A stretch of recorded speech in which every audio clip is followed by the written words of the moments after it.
joined by, as always, by my friend Chris. Always.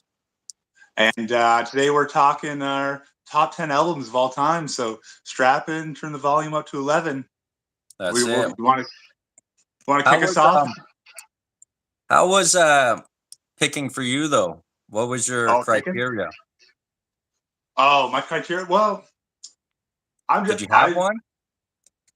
I've put a lot of thought into this subject. I'm a big music fan and I'm a big list guy. I love making lists of my favorite things, top 10, top 20, whatever's. So I already had a rough top 30. But the problem is with being a music fan is like those things are so interchangeable. Like you ask me like at a different time period, some albums might be higher than others. So it is tough picking between some, but I feel like I was able to narrow it down to definitely 10 of my favorites. Like there's maybe couple albums that could sneak in there at different Oh, times, but yeah, no, yeah. I've put a lot of thought into this over the years. How about you? Yeah. Just like you, I haven't made a list, but I've read and seen a bunch of lists of the certain music I like to listen to and stuff. But it's funny with me, like I'll listen to, the artists that they say are the best or their albums, and it's not for me. It's just not for me. It's not the style I like. So it's weird. There's a lot of great artists that are really good, but their albums, are highly rated, but they're not for me, and I'm not feeling them, right? So it's one of those weird things. But I never argue with music, politics, I know, or none of that's that, or religion. I never argue with it, because you could just go back and forth. But like you said, all of my picks are pretty interchangeable as well. It's all about time frame, and here we are, right? So this is my top 10, and you wanted me to start it off? uh I can start it off. I can yeah, start it off. yeah, sure. You start off. Give me your note. We'll go back and forth. So you go your 10, I'll go mine 10. You go your 9, I'll go my 9. I actually don't have any of the CDs anymore, or I've never had records, but any of the CDs, so I actually printed them off. Oh, So there we go. so we'll have some kind of picture for him. Got a little So my visual. starting at my number 10 is an album coming in from 1996. It's produced by Jermaine Dupri. Um, yes, this is actually her second album. So it's a female rapper. Her first album went platinum, and her second one comes in at my number 10. It is Another Tantrum by the Brat. So this is what it looks like. Oh, I'm not familiar with this at all. No. Yeah, she has a very hard flow with a R&B feel. Um Right. she's very smooth and brash with her lyrics. Um it's my type of hip hop, right? It's very strong 90s lyrics, but it falls in that category of that 1996 era when it was East versus West, and a lot of those smaller artists really fell through the cracks. Right. You know what I mean? Like there's a lot of great artists that weren't, even noticed at the time because everyone just wanted death row. Everyone wanted the big hitters on the East. So she fell through the cracks, but it's a great album, a great listen to. Very smooth lyrics on hard beats, R&B feel. It's just one of those albums I can go front to back, back to front, and I never get bored of any of the tracks. So the Brats, Another Tantrum falls at my number 10. Oh wow! So there you go. Already sneaking in ones I haven't listened to. I No, got this all right. Let me hear coming this. out. I'm assuming I'm not gonna know any of your top 10, but I think I know. I want to say I know two. I want to go I with feel two. like you might know one because like one I literally wear around on my body permanently. Okay, my number 10. My number 10 is my gateway drug to one of my favorite bands of all time, and it is the 1986 release of "The Queen Is Dead" by the Smiths. I knew you were gonna say the Smiths. Now I don't know if I know I've listened to one album and it was 8 tracks. Does that have 8 tracks on it as well? No, no, there's more tracks than 8 on this one. I'm trying to think what that would be. Maybe you listen to "Meat Is Murder," possibly. Yes, that's the one. Yes. That I wouldn't say. I mean, it's tough when you say what Smith. I mean, in my opinion, every Smith album is fantastic, but "Meat Is Murder" is definitely more of an acquired taste. For a starting point, I would definitely suggest this. This was my starting point. I think this was our good friend Dave's starting point. And for a band like this, the fact that our friend Dave even enjoys them, it speaks to how good they are, because on the surface it's kind of not, it shouldn't be his kind of thing. Like, the lyrics are very much about emotional fragility, and it's just, and even there's some themes that hint towards homosexuality and stuff like that. It's not the thing you would think you associate with David. You expect like Pantera and hard thrash metal, right? Yeah. But it speaks to how strong the music is. That it's actually one of his favorite bands as well. And like, there's no, I can't say enough about this album from start to finish, and every guy's performing at his best on this. Like, you have Morrissey's cunning wit on the lyrics. You have Johnny Marr, one of the most deceivingly fantastic guitar players of all time. His guitars are so catchy. He plays them so clean, and he's one of those guys where like you hear him play and you're like, that doesn't sound like that hard. But then if you were to go pick it up and play, then you really respect him as a guitar player. And same with Andy Rourke's bass. It's just an incredible album. And I believe the NME actually named it the greatest album of all time at one point. Wow. Yeah. So it's definitely one to check out.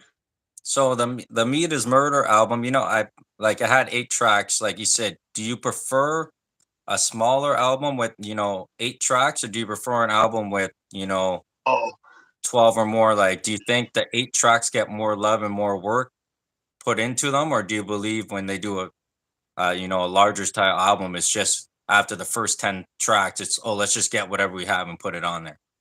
I think it depends on what the artist is trying to do. Like, I've definitely listened to some albums that are excessively long, and you can tell like that they set out to do it like almost as a statement, like like they decide ahead of time we're going to put out a double LP or something like that, and it's like they're kind of forcing some tracks or forcing the length of some songs. I don't enjoy that, but for the most part, I don't really care as long as you can tell when an album is just the right length. I mean, there's some albums that are 4 songs, but like some of the songs are like 20 minutes long, right? So it's like, yeah, album length, it just depends on what the artist is setting out to do, in my opinion, at least. Yeah, I agree. All right, So so that's what is it? one. Is it That's my one turn you're for number somewhat nine? familiar. So far, you're more familiar with my picks than I am with yours. I knew the one or two there was gonna be a Smith on there. Yeah, I knew there was gonna be and you never something know. like There that. could be more Smiths on there. You never Oh, know. who knows? Come on, bro. We live in Toronto. Stop rocking all this Detroit crap.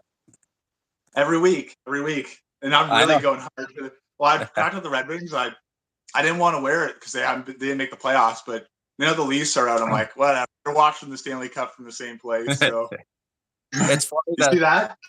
that? That's Grandma Oh, with Gordie Howe. you and Gordie Howe, yeah. Oh, that's your Yeah, grandma. yeah, Grandma Oh. Gordie. That's actually pretty sweet. Yeah. All right, my number nine. This was tough actually for my number nine. Um, because this band's first album is incredible. It's magnificent. I understand the significance of it. It's powerful. It really changed the culture. It really, set in motion for a lot of bands to come. Uh, their first album is highly touted. But like they say, fuck you, I won't do what you tell me. I'm Ah, gonna go yes. back. I'm gonna go back to 1996, and I'm gonna go with Evil Empire by Rage Against the Machine Oh, as nice. Go. my number nine. Yeah, I've just find um Zach's lyrics here are a little tighter. They're a little smoother for me. They connect beautiful with those riffs. This album really, it assaults all my senses. Those power riffs, the tight lyrics, it's just magical. I know, obviously, like I said, the first album is, we can say what magnificent. Like Absolutely. how good is Groundbreaking. the first album, right? It's very political. This album opens up strong with, People of the Sun and then Bulls on Parade. It's got Oh, Vietnam great on there. It's tracks. got Revolver on there. It's got Yeah, Roll Right. It's got Tire Me. What did that? Didn't yeah. that win a Grammy? Oh, Tire Me. yeah, I think it Yes, did, yeah. I think it did. So yeah. So um, I know it's one of those weird things. If this album was their first album, we'd be talking about it being as good as the first album. But unfortunately, it's not. But for me, I just like the flow of it, and that's why it comes in at my number nine. Do you know? Are you a big fan of Rage?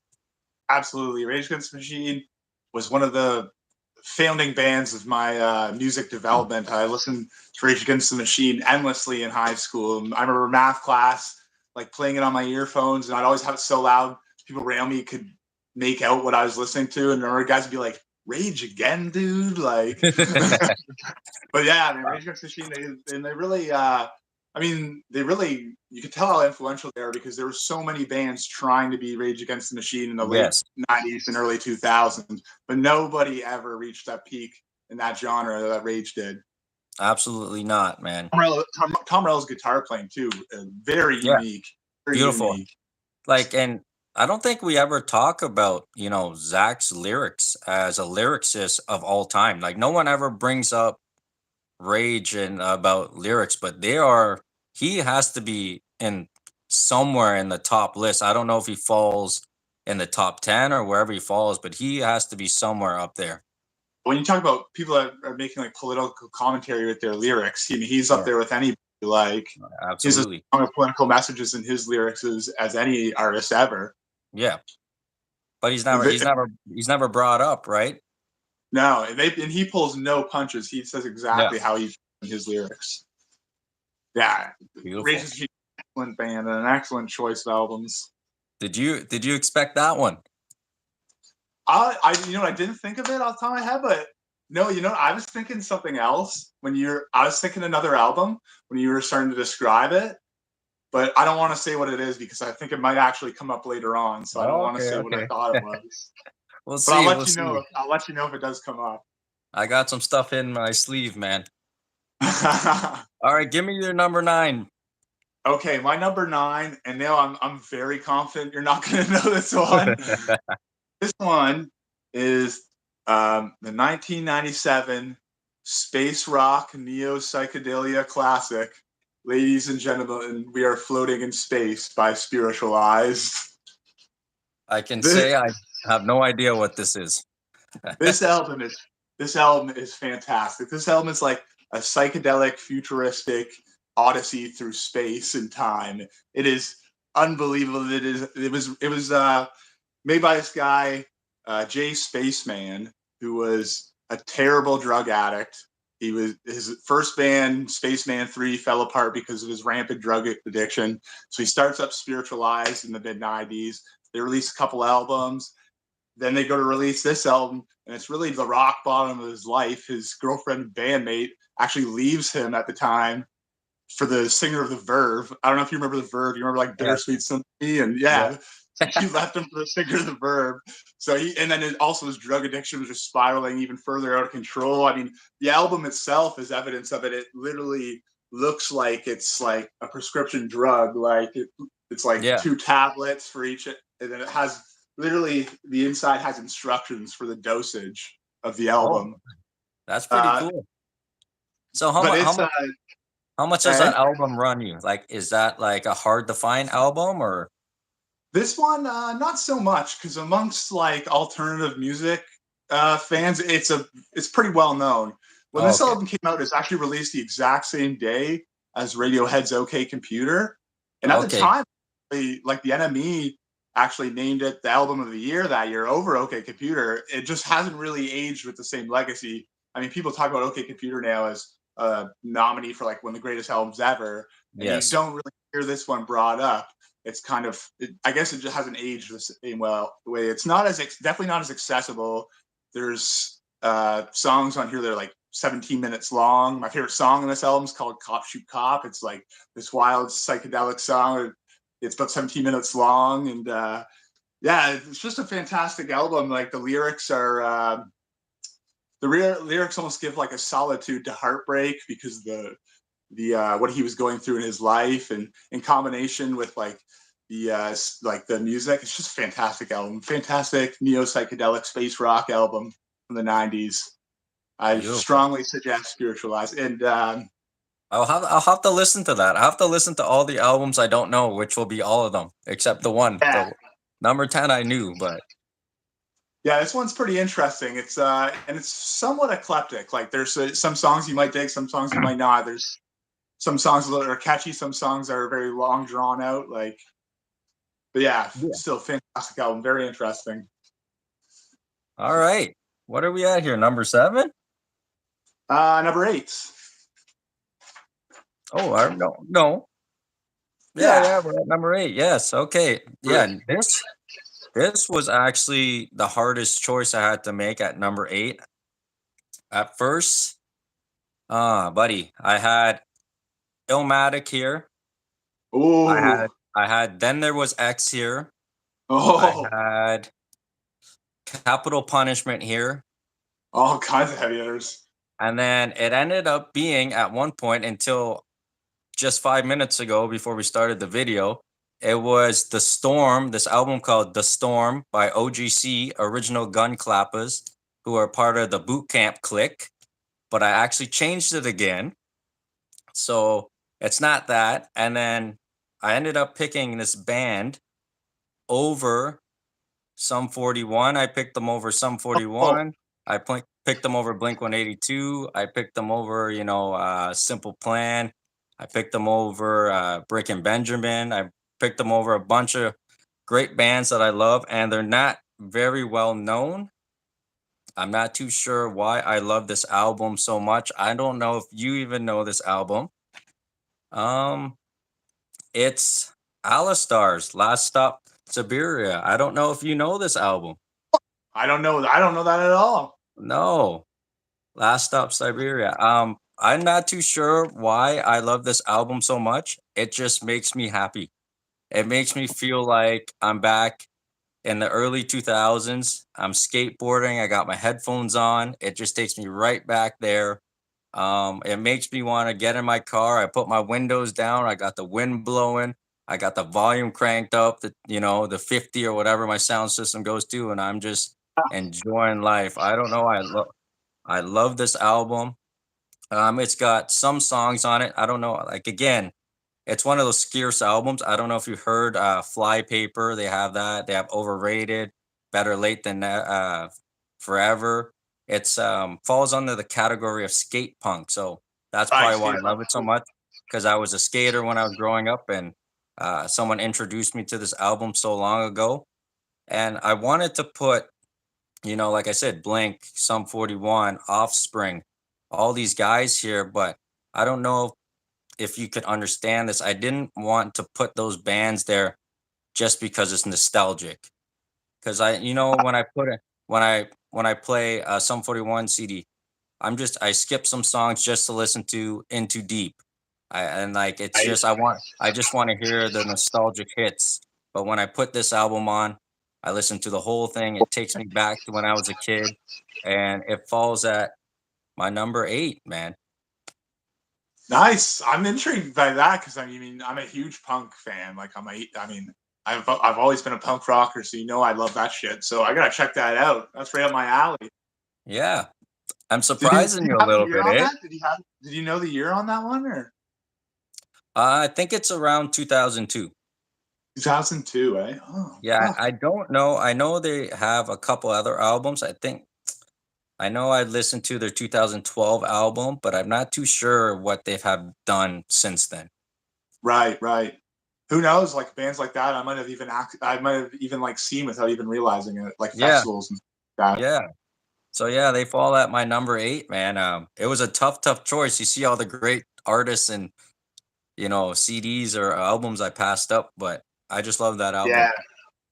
Well, I understand our like connection guys our age to that style of music. Like we're kind of that age we grew up, and especially where we grew up that we're like that Warp Tour generation of kids. That was like the big festival in our area. We were all Yeah, skaters. We all played Tony Hawk, listened to all that music. of Like, course. yeah, skate punk is huge to our generation. So have a listen to that album. Anyone out there, have a listen to Alistar's Last Stop Siberia. You might like it. I'm gonna have to check that one out for sure. All right, give me your number 8 then. Let me hear you. Okay.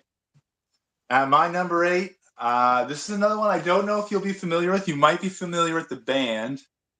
They're somewhat prominent for like an alternative rock band the last 20, 30 years, but it is the 1997 release by Modest Mouse, Lonesome Crowded West. It's a double LP.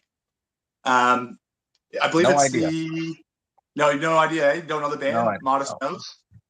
It's their second full length LP. This one really cemented them as like one of the cornerstones of alternative and indie rock at the time. And it really cemented their frontman Isaac Brock as a songwriter. The theme of the album, basically, like you might be able to get from the Lonesome Crowd of West, is basically about his indifference to the changing environment around him, like his town that he grew up in, urbanization coming in. There's songs about like malls being erected and just the culture of his town changing, and it also like how it conflicts with him as a person, how you hear on songs like Trailer Trash how he's just kind of like a minimalist kind of person who has kind of small goals set for himself, and him as a person, he is in conflict with this consumerism that's invading his environment. Essentially, Yeah. it is an extremely eclectic album and sound. It's sometimes it's mellow and haunting at times. Sometimes there's slower acoustic songs. Other times there's wild, frantic songs. Like my favorite song on it, it's actually the lead track, one of my favorite songs. It's off the album. It's Teeth Like God's Shoe Shine. One of the best opening tracks on an album ever. Definitely want Okay. to check out definitely a weirder one if you're not ready for like that kind of alternative rock. It's not like a lot of the songs are not like the kind of like rock you're going to hear on the radio at all. But it's very interesting album, very eclectic and well written, and it's really Modest Mouse masterpiece. So, like, what do you think about that? If the album with a lot of, the environment, a lot of, new homes being built, stuff like that. In our little town right now, we really have no forest like we had when we were young. Yeah, What do you think about that when you drive down memory lane and you go, holy crap? Like I remember when that was a full forest. I remember when, walking to school, I had to go through a yeah. path. Now there's nothing. Like, what is your take? Do you take any personal experience now listening to that album to what you're seeing now? Oh, absolutely. And I think that's why that album resonates with so many people because I think it's a very relatable theme. Like that's kind of describes how we feel about our hometown too. Like the faces have changed, the places have changed, everything's changed, right? Like Yeah. it is almost unrecognizable from what we knew as kids. And yeah, I think it's a relatable theme for a lot of people. So far we've had some interesting albums that, I think a lot of people would love to listen to. Like I know I'm kind of interested to listen to what you have so far because I've never heard of these guys before. Yeah, I like this so far. I don't think we've had any like very like cliche picks. There hasn't been anything like I haven't been like Pink Floyd, Dark Side of the Moon, or anything like that. You know what I mean? Like, not that there's Until anything wrong now. with that. Right? Not that there's anything Until wrong with now. that. Right? Until now. All right, it's my turn, right? What we at? Number 7? Seven. Number 7 comes a rap group for me that I when I was really thinking about who I wanted to put and what album, I actually had thought of a couple, but these guys, I love their style, I love the flow. I put them over Onyx. I had Onyx up there, but Onyx didn't make it. I had Naughty by Nature. Naughty by Oh, Nature didn't make it. I had Digital Underground. They didn't make it. I had Tribe Called Quest. They whoa, didn't make it love on my Tribe. list. None of those guys made it on my list. I first heard these guys.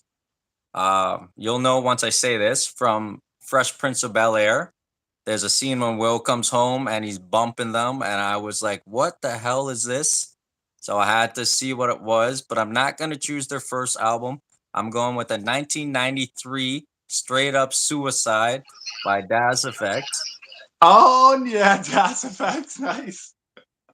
All right, if anyone is not familiar with Das Effect's style, it's really nonsensical lines and lyrics, and rapid fire verses on a gritty 90s beat. And that is down my alley 100%. If you have a subwoofer in your car, get this album, crank up, check it. They have check it out on there. They have Back in Effect. They have Crazy with the Books. They have Freak It. They got a bunch of good tracks on this. Their flow is impeccable. There's only a certain, I think, Foo Snickens kind of has the same style, but they're not at Daz Effect's level. So yeah, Daz Effects comes in as my number seven with Straight Up Suicide. Have you listened to this album? I don't know if I've listened to that. I know I haven't listened to that album in full, but I definitely have memories of bumping Das Effects in your Lumina. Yes.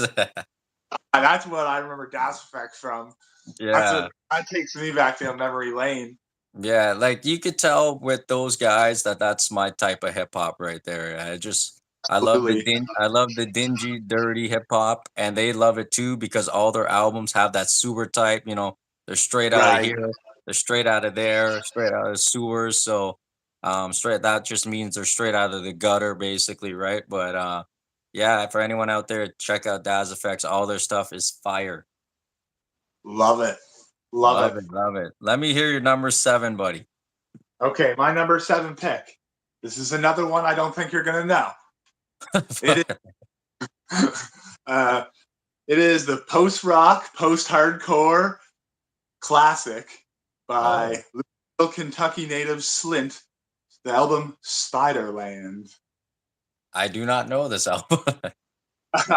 This one is an alternative rock masterpiece for sure. This is for the 90s alternative rock. This is a must. This is a hard one to categorize. Like I said, you could look at it as post rock, post hardcore, math rock even. It draws influence from punk, but only in the sense that it's just dirty and raw and stripped down. It's not anything like your traditional punk in the sense that it's like catchy 2-minute songs that just punch you in the mouth. They're long, drawn out, hypnotic songs that a lot of the time stay mellow and very haunting and build into large eruptions of distorted guitars and stuff. The album was actually recorded solely as an instrumental, and right before they finished recording, they went back and laid over almost like a spoken word style vocal over Okay. top, which really just builds the environment, makes it feel even more haunting and like just a hopeless feeling to the album. And it's an extremely dark album, and but I strongly suggest if you're ever having a bad day and you just want to embrace how shit your day is, or if you're pissed off, great album, outstanding album, and very Um, interesting, very unique. is there any for anyone out there, is there any mainstream bands at the time that sort of have that same energy as them? It's hard to say. I would say, yeah, I don't know. It'd be hard for me to even talk about any bands that are anything close to this band. To be honest, there are bands since like other noise rock bands and stuff, but I mean, So if you're into they're if not you're like into stuff, Oasis, right? oh Like God, with no, the no. with the distorted kind of instrumentals? No. Oh no, Okay. and it's nothing like. There's no melody to any of the vocals or anything. It's more like it would be like let me think, like it's like a noise rock. If you're into like a My Bloody Valentine or something like that, you would like this. It's all very it's a very avant-garde rock album. It's Nice, hard for me nice. to compare anything else to it. Yo, that's it, right? It's But tough. this is one I might not suggest for you to jump right into. Like there's other that's the thing with a lot of music, it's like I don't know, like I'm not a great I'm not a I don't read that much, right? So like if someone was to give me like one of the some great literature, I feel like I probably haven't read enough to like be able to fully appreciate it. Yeah. And it's some albums are like that, right? They're unless you have like unless you've listened to all this stuff to build up to it, it's almost like you can't appreciate certain aspects of it, kind of thing. You know what I mean? So it's like some albums, it's like if I played this for my dad, he wouldn't even think this was music. He'd be like, "What the fuck is?" But yeah. But it's still, I Uh, suggest if you're into like avant-garde and alternative music, I strongly suggest Spiderland by Slint. yeah, I have to check that one out. I don't know that one. I think you might recognize some instrumentals. The guitars on it have been sampled in a lot of songs. There's songs like Breadcrumb Trail and Nosferatu Man. You might recognize the guitar riffs from. Okay, so I know you're a big list guy. Has any of your albums been on like any top 10, top 100 list and made it in that top, 10 to 15 range, or no? Are you kind of, are these more underground bands below what the media wants I to, think I think every single album on my list is actually on Rolling Stone's top 100, but I Oh, don't okay, know. okay.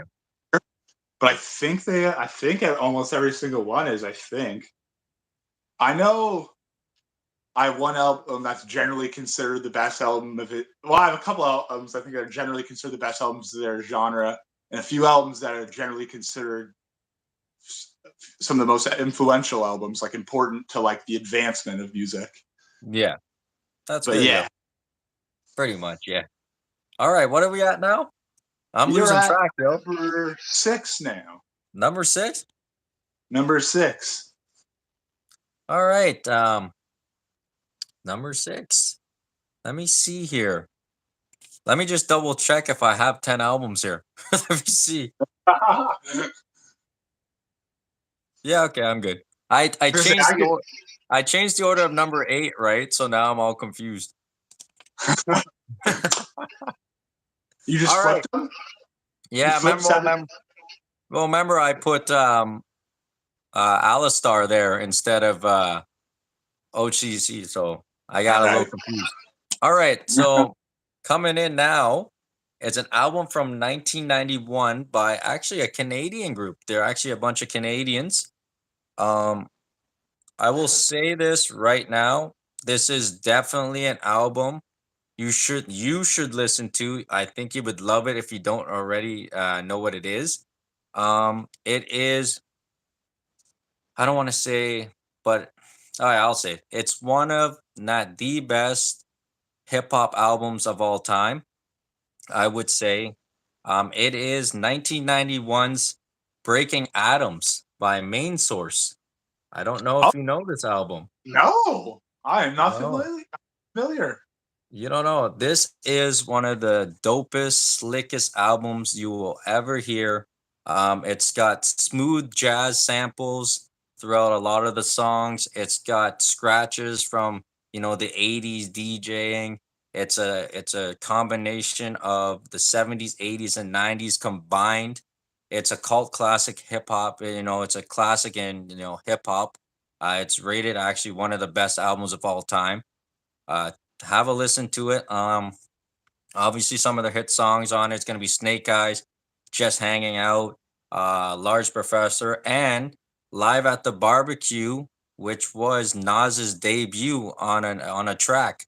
So Nas, Way yeah, so Nas actually debuted on this Canadian group's Breaking Atoms. nuts! I had no Yes, idea. Are yes. they from Toronto or?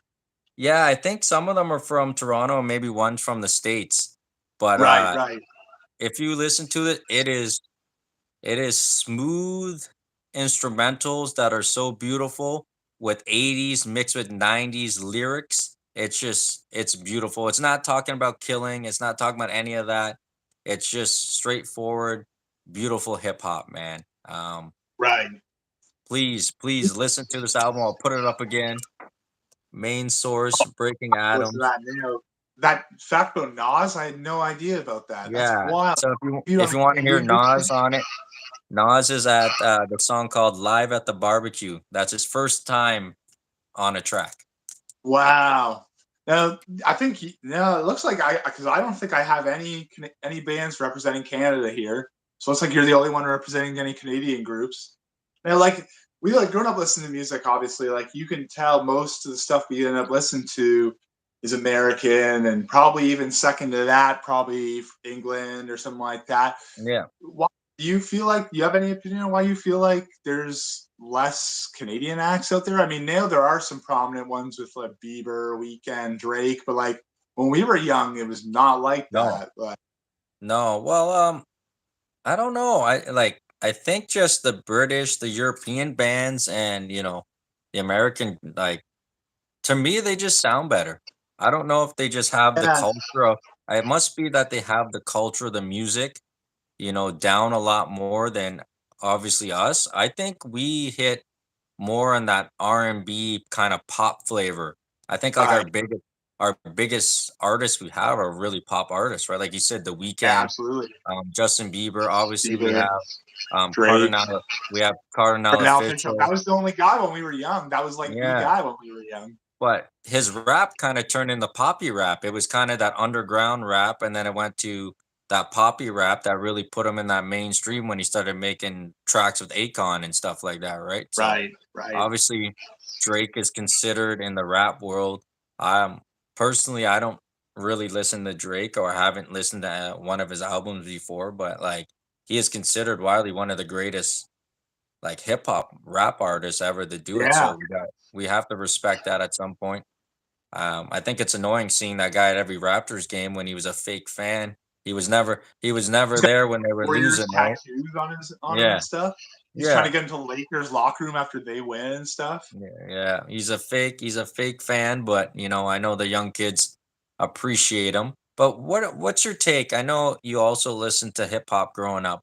What's your take on the not the newer style hip hop, but the lyrics that are so influential on these kids now that are taking these hard pills, are taking these drugs that are causing so much overdoses because these newer rappers are rapping about it being cool. When we were growing up, our rappers just talked about smoking a joint and drinking a 40. They didn't ever talk about no, but they didn't ever talk about popping pills. Only if we were listening to They were talking Eminem, about right? popping each other though with fucking Yeah, yeah, cats. yeah, yeah. I know, but the thing is, it's like I feel like our generation was smart enough to be like, yeah, we're not gonna go do that. But this generation kind of listens to that and goes, oh, I'm gonna pop this pill, and then Yeah, uh, I overdoses do at an all think time high. I do think like drugs and music and culture, it does just come in waves. Like there was the Yeah, '60s LSD wave. So much of the music was about LSD then. So many people were doing it. There's obviously like the hair when opioids hit with heroin and stuff, and the music reflects it. The culture reflects it. I think it's just I don't even know if it's if it's the kids doing what they hear the music or the music reflecting the culture. I just think it's also just that's what pills are the drug of choice now for young yeah, people. yeah. And if you are smoking your dope or doing your coke, people are lacing it with some shit, so you can't win either way, right? Yeah, That's exactly. a, Scary that's a time to be scary doing thought. drugs. But my Only smoke, experimental phase is over. only smoke, only smoke.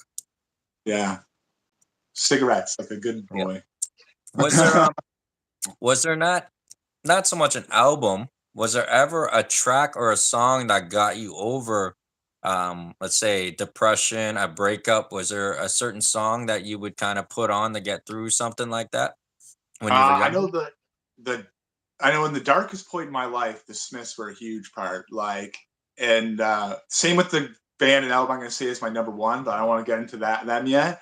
But just like the lyrics where you're in a dark place, everything you feels hopeless, and you hear these lyrics that they're seems like the person is experiencing the same thing as you, and they're Yeah, able to put it in a term that you can almost become content with your feelings because the way they're able to express it is so beautiful. It almost makes it feel like I'm okay with this feeling of emotion because like it has its own beauty in a way. Like there's yeah, something I can get out of it too. I can draw from it. Like look what this guy was able to draw from his sadness. Like that's it, right? I can tell I know you know this story, but when we and my ex broke up a long, long, long, long time ago, I had a work buddy and I was explaining to him what happened.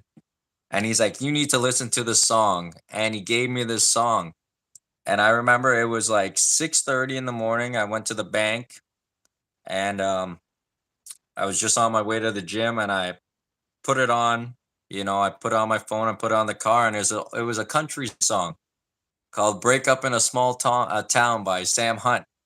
and it's basically it's basically the song about this guy that breaks up with his girlfriend in a small town, and she ends up dating someone that he knew, and Oh no.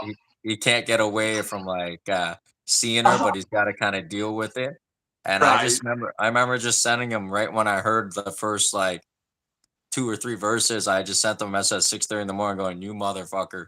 But, like, it helped me, though. I listened to that Eh? once, and I never ever thought about it again, so thank you, Right. "Break Up in a Small Town" by Sam Hunt, the Drake of the country world. When you're in a bad mood, is that what you do? Would you rather something upbeat to make you feel better, or do you double down and you, or like I was saying, and tend to listen to sad music when you're sad, or do you try to build yourself up with happy music?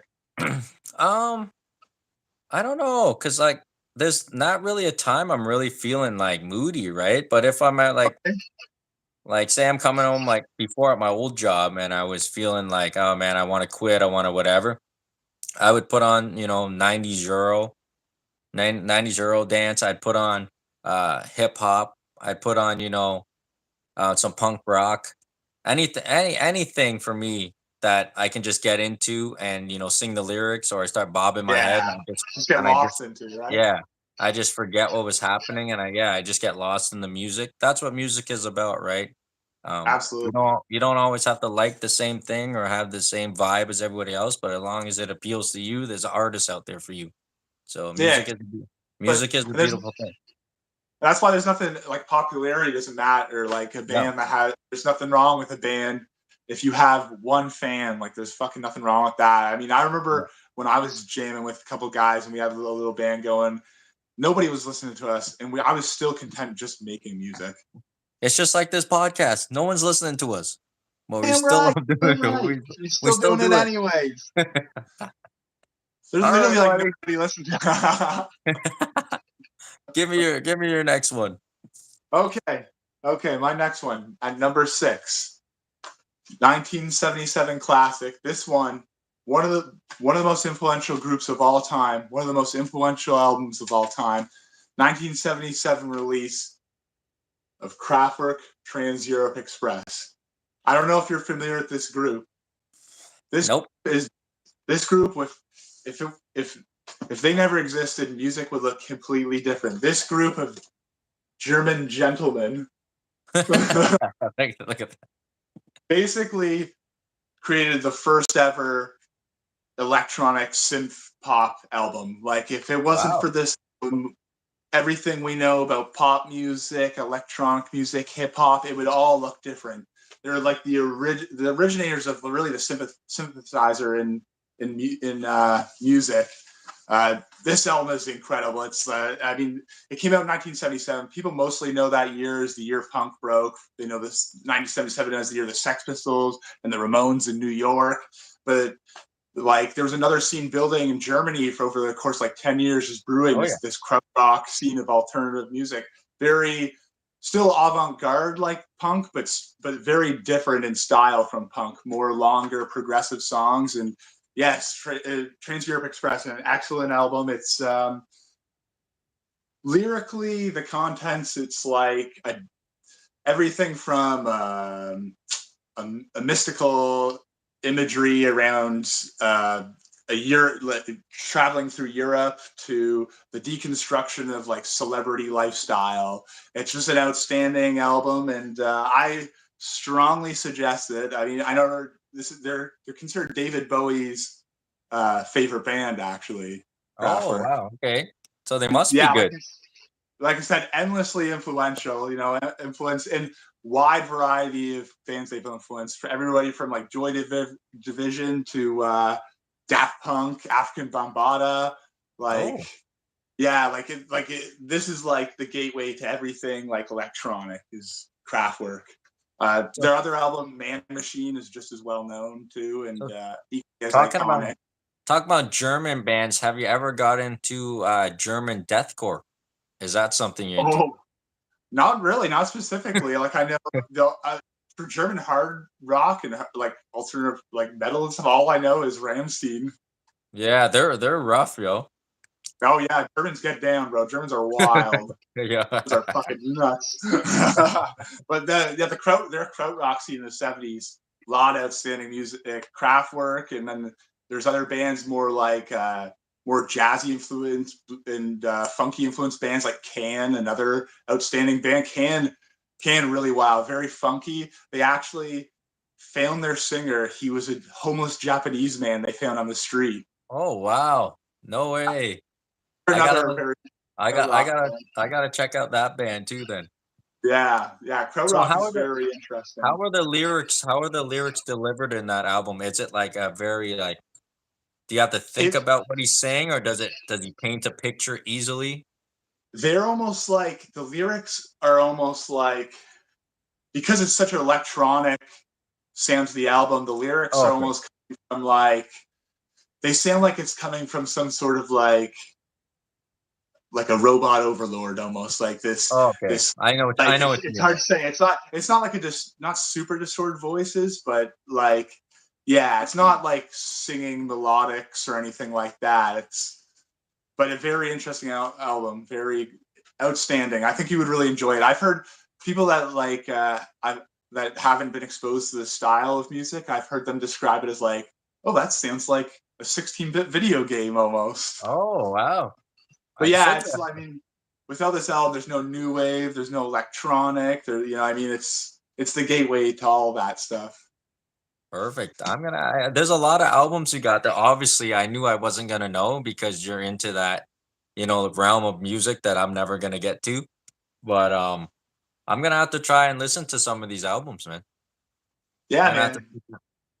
So let me ask you, when you're pulling up all the records, so I have a one question here, and I got another one I'll ask later on during the video. Quality of sound. Does records for you do it? Yeah, so that's my preferred method of listening to it. It's not all about vinyl. You need the right setup too. Like Yeah. I see people that are like, "Oh, I got vinyl and it doesn't sound any better," but they're playing it through some shitty like desktop speaker and they Yeah. don't have it set up right, or they're using like some little doo doo like Worsley turntable with a built-in speaker. You do need the right setup if you really want to get the right output out of it, and Oh, also the quality of the pressings make a difference. Like I have albums that sound absolutely fantastic, and other albums that just sound they're about as good as a CD. yeah. It depends on the quality of the pressing, and every once in a while you'll actually like it has only happened to me I think once. I've actually bought a bad pressing, like you buy it and it sounds like shit to begin with. Oh shit. But yeah, I mean, it was it's an expensive hobby, especially it's become that in the last 10 years. It became a trendy thing to do. I actually saw a Yep. stat recently that 50% of people that buy vinyl don't even own a turntable. They just want the cover. Yeah, so Yeah. to me, that also tells me that it is a bubble that's going to burst. It's a trend because if Oh yeah. 50% of people aren't even listening to their records, then I mean the prices are going way up. I mean, I would say 5 to 10 years ago, I would say they were averaging. I was paying about $30 an album, and it's definitely more than that now. Oh, absolutely. I remember going to the city with you for a couple times and Yeah, seeing those shops, and you were able to pick up quite a few albums every trip. So and I dropped a lot of money in those trips. I'm sure too. yeah. Oh yeah. You have to, man. When you have a hobby and you have a love for something, right? The money doesn't matter at some point. It's just, you really want that piece for the collection. Yeah, at points I thought about my money in like records. I like think about work like, oh, I make 2 records an hour, kind of. Well, I don't actually. I definitely don't make 2 records an hour. Yeah. Yeah, Anyways, we gotta get put back in on that track. overtime. Yeah, What are we at? let's do your number five. Let's see. We're number five, right? Yeah, number five. Number five. Okay. So number five for me is I think this will be in a lot of people's top 10 for that this era of music. This is a 2001 album. It is 12 times platinum. So Ooh. it is an album that obviously a lot of people have listened to. My first time getting introduced to this band actually was at we at our old school. after hours from 7 to 10 p.m., we used to have this thing called Cosmic Chaos Dance. Oh yeah. And they used to have a giant screen and they would play the music video along with the song. And I remember this song came on. I was with a friend. I won't say his last name, but you'll know him. His name was Alex F. Oh yeah. And we were Rendezvous. standing Rendezvous there cast member. and he knew what this song was, but I didn't know what it was. But I was watching it and I was watching this music video and I was in awe because what I was seeing, I was like, what is this song? This is amazing. Oh, And I it know what ended you're gonna say. and it ended up being obviously, you know what it is? I know what you're gonna say. It ended up being In the End. So Oh, my I wasn't gonna guess that either. I wasn't gonna guess that. you How did I know, not? my number 5 album of all time comes as my brother's favorite album of all time, Hybrid Theory from 2001. Oh, there you Um, go. this is a masterpiece if you are a fan of this genre of music. Paper Cut, One Step Closer, In the End, Crawling, Place for My Head. Chester takes, the lyrics to another level, talking about, his drug abuse, his parents' divorce. There's a lot of things you got to dig deeper in Linkin Park's lyrics than to just listen to the sound. I think that's what a lot of people do. But man, again, if you're out there and you haven't listened to this album, listen to it. It is amazing. That Are is a you staple of our childhood. I Yeah, remember exactly what you described from your memories. I remember watching that music video, the CGI tower that they're yeah. performing on, like it looks almost like Lord of the Rings looking tower that they're on. And I've never seen them live, but I've heard Linkin Park live is excellent. Is that right, eh? Yeah, you've Because you never can seen tell have with a yeah, lot of that like rap and rock stuff, sometimes they don't translate that great to the live performance. yeah, but I think it's Chester. I heard that he is phenomenal live. Were Like he can you really, really, really were you sing. when he died? When this Um, it was sad, but I'm like when that happens, I'm more sad for the family because I Oh know yeah, he has a bunch of kids and stuff. kids and they count on him, and Yeah. then you then we kind of think about why was your life so bad of what you've done in life, but then obviously a lot of celebrities go through the same thing, right? And we'll never understand. We can always comment on it, but we'll never understand what they go through mentally being an artist and seeing what they've seen growing up and then they're putting it on the track so they never forget it because they're always reminded of it and they're making money off their problems and their sorrows and then they're drinking their sorrows away, so we'll never understand the pain of what these artists are going through. Has there been an artist that you felt sad or felt for when they committed suicide? Suicide. I mean, I'm trying to remember the suicides in our lifetime. I mean, that was one of the ones I remember off the top of my head. Chris Cornell of Soundgarden was the other one I remember off the top of my head. There was a suicide.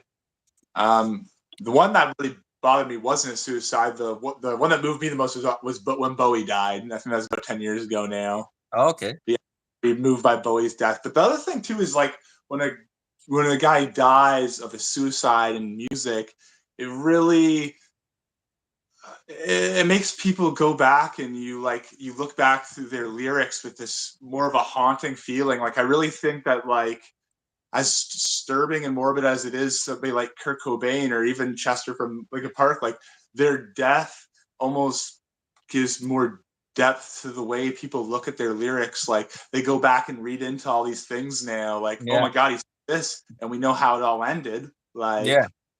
and you That's what look, I'm it was right talking here about, in right? front of our face the whole time, kind of thing. Like, Yeah, but you don't see it because you're just enjoying the sound instead of you digging don't between know the lines, right? because Yeah.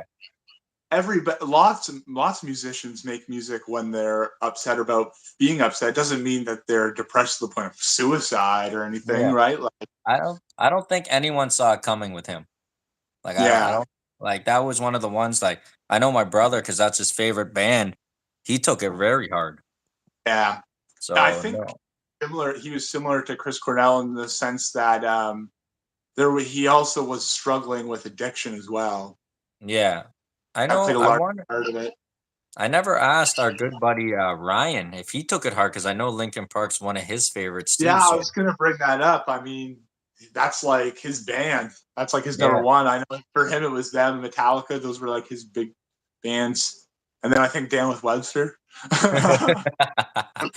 little bit of a little bit of Fountain of Wayne, eh? In a way, you know. That's Stacey's. That's Stacey's mom, Sam Wayne. Oh, I don't fucking know, man. What the hell? I don't know. I don't want to know. So like Anyways, I'll give you. from Oh, number you go from ahead. my 10 to 5, where have you been surprised? Has there been anything you're like, Yeah. okay, I figured? No, I've been surprised a lot. Yeah, no, you haven't picked that any like mainstream albums really at all, have you? Like, what was five again? You just said you're five. What was five? Yeah, Hybrid Theory. I think probably Theory. Hybrid That's Theory probably the and biggest album so far, Evil right? Evil Empire might fall up there Evil Empire. somewhere. Yeah, Yeah. yeah. No, no. So far, I'm very impressed. There's been yeah, no, not pedestrian picks at all.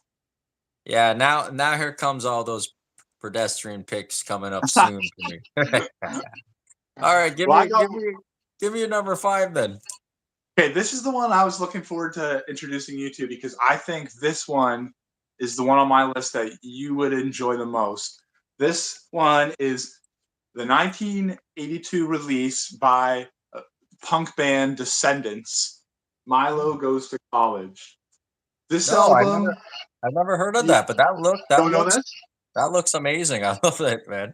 Yeah, that is an extremely iconic artwork. This is where they established their mascot. Essentially, it's a caricature of their singer Milo Ackerman, who, when he's not singing, he's actually a legit scientist, like a molecular biologist. Holy And shit.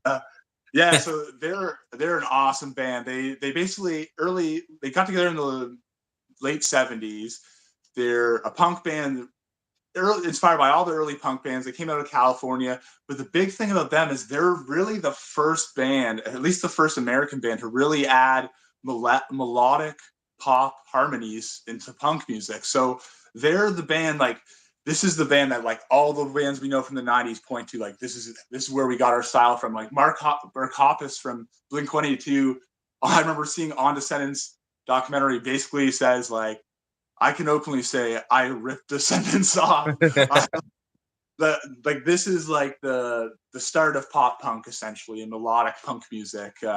Where No, this is where I- punk really branches off from one direction, the melodic pop stuff, and the other direction, the hardcore stuff in the 80s. And Descendants are really at the forefront. You have like pop songs about like girls breaking up with you, but at the same time, you have songs with like about bitter anger and resentment too.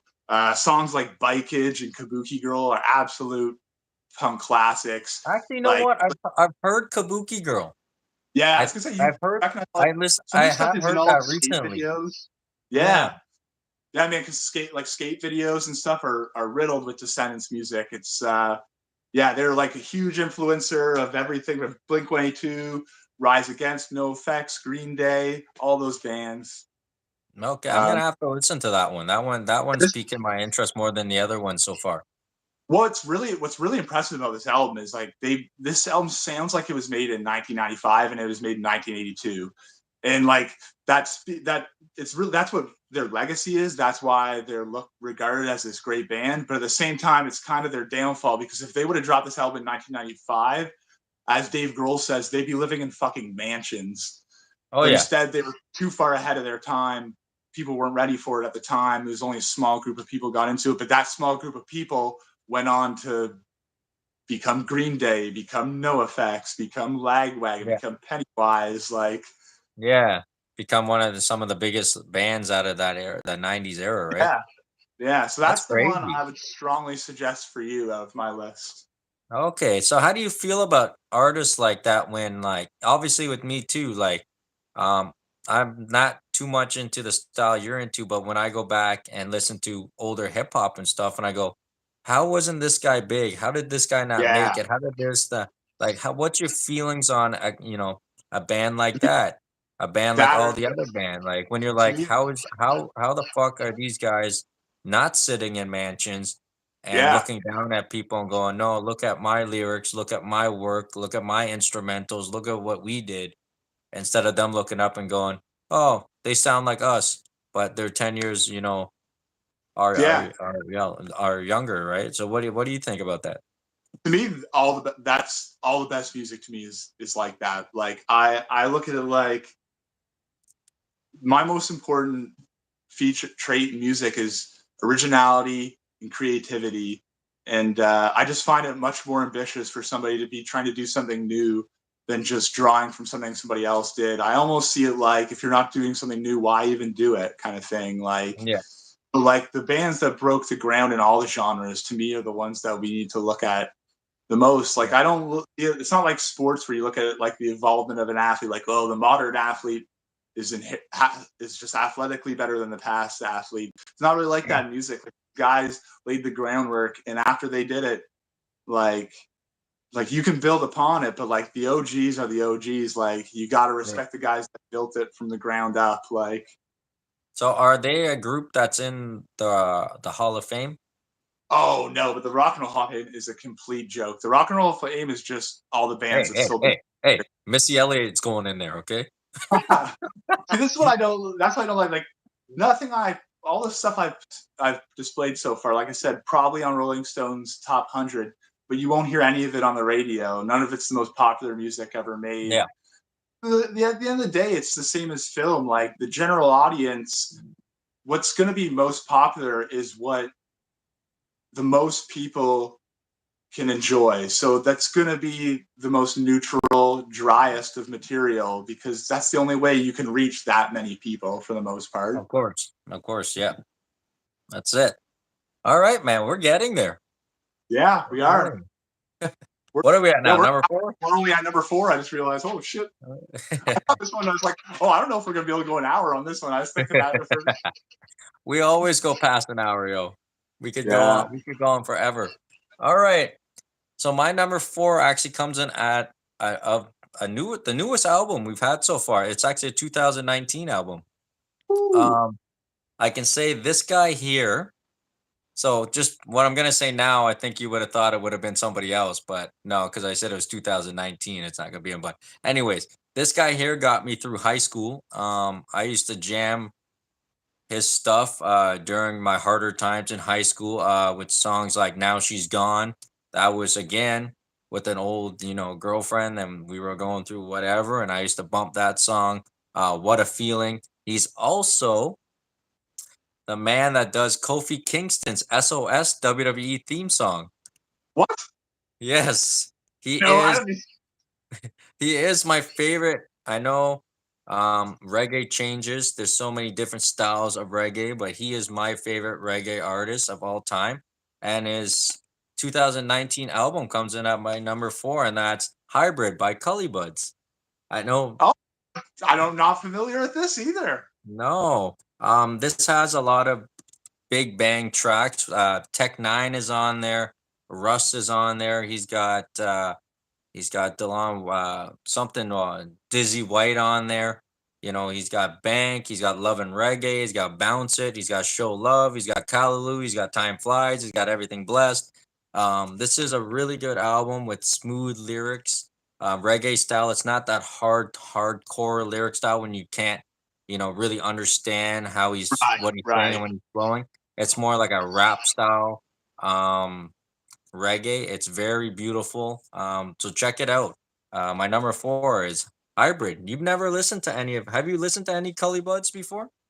I have not. My experience with reggae is pretty much limited to like the OGs, kind of like Peter Tosh and Bob Marley. I'm not as familiar with the more modern stuff that is more like R&B and hip Mhm. hop influenced. Yeah, because it's funny when I first heard him, I thought he was older than it was. Like I thought it was like early, like 2000s, maybe Right, late 90s. But I think his first album came out in like 2006, 2007. So right. that So first I mean, album, that style was still pretty popular all through the 2000s. I mean, you had those guys pushed in that genre like Sean Paul, and of yeah. course, my mother's absolute favorite artist of all time, Shaggy. Oh, Mr. Boombastic. Oh my god, my mom just loves that shit. She eats that shit up. Hey man, his Hot Shot album is actually really good too, though. It's got some good flavor on it, yo. Aggie was a staple of our child. That's another one at the Cosmic Dance, right? Yeah, tell your mom to listen to Hybrid. She would like this Yeah, album. actually, my mom would definitely like that. He is smooth, man. I'll tell you guys. You guys are looking for a nice smooth reggae album with some, some guest appearances that can really spit fire. Try out Hybrid. That comes at my number four. Nice, nice. Number four. Let me And then hear it. that will probably be the newest album we got on ours. I don't think Yeah, I for have sure. anything that cracked the new millennium. I think everything I have is pre 2000. Yeah, I was gonna say yours was gonna be a lot of 70s to 80s albums. That's what I was Yeah, thinking in my there head. was a couple that almost squeaked in, but yeah, not quite. Yeah, All right, let but me okay, hear it, buddy. number four. Number four. Okay, my number four is the album by Irish shoegaze legends, My Bloody Valentine. The album that is legendary for, they say it bankrupted the record company. Loveless by My Bloody Valentine, Oh wow. 1991 I didn't think 1991 release. I didn't think my buddy Valentine was gonna come in here. Oh yeah, this outstanding band. Really the staple of the shoegaze genre. Like this album took 2 years for them to make. It was the brainchild of their guitar player Kevin Shields. Um, when recording this album, he claims that he went months without seeing sunlight. It took so Oh, long to make that. Yeah, they, like I said, they blame it for bankrupting Creation Records, which is the independent record company that they were signed to. When I mean, they had released before this, but this really cemented them as the at the forefront of the shoegaze genre. Them and bands like Slow Dive, Ride After went on in the '90s to really cement what shoegaze was. Like, I don't know if you're familiar with the genre. The idea of shoegaze is basically like they call it shoegaze because the guitar players are using so many effects pedals that they're staring at their feet the entire time, essentially. okay. So there's a lot of ambient sounds, a lot of droning guitars. The song is lots of layered droning guitars, which builds this wall of sound feeling, and the sound is so full it feels like it could just fill an ocean with the sound. Like it's jarring when you first listen to it, and there's songs on it with like what's the song? The song To Hear Knows When. They spent a week recording just the tambourine on the song. Wow. The See, that's what I'm amount of talking about. detail into Yeah, the driven. instrumentals in the production of this album. Yeah, I strongly suggest it. Another outstanding avant-garde album. The combined vocals of Belinda Butcher and Kevin Shields is hypnotic all throughout the album. It's outstanding. The opening track, Only Shallow, it can be enjoyed by punks, indie kids, metalheads. It's an outstanding album. I highly suggest it. I consider this album the greatest album of the 1990s. I think a lot of alternative rock fans would agree. Not that it's a definite thing. It's always debatable, of course, based Yeah. on preference, but it's that highly regarded of an album. Is Outstanding there album. is there a band that came after that had that similar feel for you Uh, or as them, not exactly like them. I would say like there's bands that have drawn from them. Smashing Pumpkins and Radiohead, okay, as they're well they're as along those lines. Mogwire, Okay. also pretty influenced by My Bloody Valentine. You can hear a lot of like early Smashing Pumpkins in a song like Sometimes. You might not actually. Have you ever seen the movie Lost in Translation with Bill Murray and Scarlett Johansson? Yes.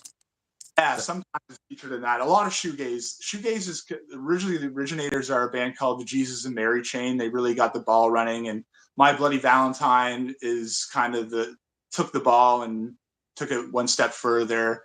It's actually interesting because it's a genre of music that actually really is born out of Ireland too. Yeah. That's pretty cool, man. Yeah, I didn't think they were gonna be on the list, but I was surprised at yeah, that one. Because that's yeah. My that's Bloody, actually that's actually a band that I know. you know My Bloody Valentine, eh? I do, but I'm not like a big listener. I obviously could tell from what I've shown so far that I don't really peek as that far back into that genre of that realm, but I have heard songs here and there for sure. Right, right. So I was Oh, number 4, right? So you got we're in the top 3 now, baby. Top 3 top podium. three. Who takes the bronze medal for you? I think this is actually going to be a quite surprise, man. Oh shit. I'm just gonna break it down like this: Devil in a Midnight Mass, Red Oh, Flag, Fallen Leaves, Pins and Needles, Surrender. Let me do my best, Ric Flair. Woo! This album is amazing. I fucking love this album. It's Billy Talent with Billy Talent 2. round 2. Yes, my favorite track on this is actually Pins and Needles, and then Surrender comes after that. Um, when I first got my 97 Ford Probe GT, um, I put this album in. It came with a little 6-inch subwoofer, and I used to drive around all day, all night, all week, and I would be blasting Billy Talent 2, and I didn't give a fuck who was what they thought or that was my choice for album. I think this probably shocked you a little bit. You probably weren't expecting this album to come Oh no, I wouldn't have guessed. I wouldn't have no guessed. so far, but again, it's an album that I can listen to front to back and back to front and not even think about skipping a song. I love the lead singer's vocals. I love his voice. I don't think there's a band out there that sound like them with that kind of voice and sound. So I love them, man. I love them. Do you have any Yeah, experience with Billy Talent? yeah, yeah. And that's really too when I think about it, almost one of the last eras of like hearing rock on the radio is like that Billy Talent, Rise Against era kind of rock music from Mhm. when we were in high school. It's like that's like the last rock music I even remember hearing on the radio. But yeah, no, I have a couple good because I don't know if you remember my dad's connection with Billy Talent. My dad worked with the Oh, drummer. did he? I don't Or he had remember that. yeah, he worked with the drummer and he was off. I mean, he was sick. He had a ailment. I think the fellow passed away now. I think they Oh, okay. tour the drummer from Deftones or something like that now, Mm. or no, Alexa on Fire, Oh, and okay, yeah. but yeah, so my dad actually worked the drummer. My dad, I remember he the only time he ever encountered him was a work basketball game where Buddy didn't play because he was sick, but his girlfriend played. But everyone would say the word around the plant before they got big was like, "You got to check out this guy's band. These guys have like a wild band." And Wow, that's I've actually crazy. seen Billy Talent live a couple times. I saw them, I think 2 years ago, open for Rise Against in London, and then I saw them at Rockfest in Montebello, Quebec, maybe 6 years ago. And holy Wow. fuck, man! It's one of I wasn't like right up on the stage, but I was pretty close. That was one of the most crushing crowds I've ever been. Like if I wasn't 6'7", I couldn't get my head above the crowd. I feel like I would have died in that crowd. It was so crushing. People were pushing forward, trying to get up closer for Billy Talent. Like, oh, and another one, one of my coworkers too. That album, tattooed right on the neck, like Cody Rhodes style. Oh, Billy yeah? Talent too, right on the neck. Oh, wow. Yeah. I won't go that far on my neck, but the album Oh, this album is amazing. It's a really, really, really, really, really, really good listen to. So anyone out there, please listen to Billy Talent, support them. I love this band. and you're representing Canada again. You got two That's Canadians it. on you. What's wrong with you? I know. What What's can I wrong say? with It is you? all Okay, Irish, English, and American bands. let me hear your number three, man. We're Okay. getting there. Well, maybe not a Canadian band, but my number 3 band, all Rastafarian bands, Oh, the godfathers of hardcore, the Bad Brains. Their okay. 1982 release. It's really the kick-started the DC hardcore scene. Really the first hardcore band. This album dropped in '82, same as that Descendants album. Like I said, Out Punk split in two different, really went in two different directions there. The melodic punk pop sounds like Descendants. This is the opposite. This is like the starting point for hardcore. This album, I couldn't fucking imagine hearing this in 1982. The songs are so fast. They were definitely, when this came out, the fastest band that ever existed. Still super fasting by today's standard. There they are on the back. Yep. Uh, these guys are wild. the songs are so fast, and you'll go through 3 or 4 songs of like 1.5 minute, 2 minute, just punch you in the fucking face, insane hard songs, and then boom, drops down into a reggae song. The next song. That's crazy. I don't think I've ever heard this band. Oh, I dude. should really pay. To get the full experience, I wouldn't even suggest listen to this album. I would suggest go on YouTube and watch their live set from CBGB's. It is just energy and it's insane. People rushing the stage. The set starts off. The singer HR, one of the most frenetic, energetic, wild frontmen of all time. He comes blasting through the crowd, runs up on stage, dude's doing backflips on stage. He's fucking Holy screaming. shit. I don't know what he's saying. Just fucking nuts. Like if you're not prepared for it, it really take you back. It is a wild album, a wild album. But like like I said, they're really the godfathers of hardcore music. Um, Super influential. Went on to influence bands like you mentioned, Rage Against the Machine, big Yeah. influence. Against the Machine, Nirvana is one of Kurt Cobain's absolute favorite bands. Dave Grohl talks about how he got his drum style from the Bad Brains. Um, and Beastie Boys, actually, I don't know if you've ever seen, but Beastie Boys actually started they named the band Beastie Boys because they wanted to emulate Bad Brains on BB. Like those guys used to Oh sneak out of wow. their house as teenagers to go see the Bad Brains play, and they actually started as a hardcore punk band before they became a rap group. That's crazy. Yeah, yeah, yeah. I do know that. Yeah. Yeah, Man, but yeah, I don't excellent know. album. Songs like Band in DC, Attitude, just outstanding album, just awesome. And you can listen to it all in like 20 minutes. The songs just kick you so fast, and it's over with, and it's just yeah, it leaves you in a pool of sweat and wanting a cigarette after. I gonna have to listen to these. There's a lot of them here that I want to listen to, man. So it's nice that it's good that we chose this because there's some albums we never heard of, right? And I know I haven't heard any of yours, so it's good for me. There's always room to grow your library, right?